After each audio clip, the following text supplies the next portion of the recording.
विवाहित तरुणीवर मिरज व जमखंडी येथे सामूहिक बलात्कार करून तिची कर्नाटकात 4 लाखांना विक्री केल्याची धक्कादायक घटना घडली आहे। या प्रकरणी येथील गांधी चौक पोलीस ठाण्यात 3 महिलांसह 11 जणांवर गुन्हा दाखल करण्यात आला असून मिरजेतील 7 जणांना अटक करण्यात आली आहे।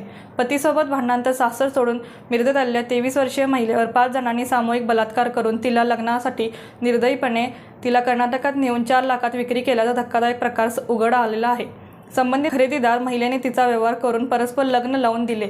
या प्रकरणी 11 जणांविरुद्ध केलेल्या महात्मा गांधी चौकात गुन्हा दाखल झाला आहे। पोलिसांनी संबंधित महिलेसह आतापर्यंत 7 जणांच्या मुसक्या आवळल्या गेल्या आहेत।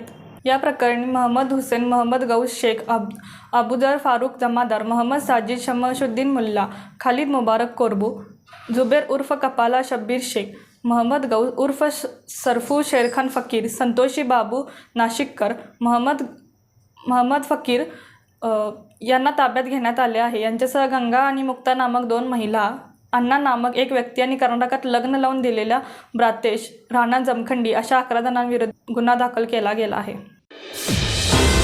रणनीती न्यूज चॅनेलला आजच सबस्क्राइब करा आणि रहा अपडेट।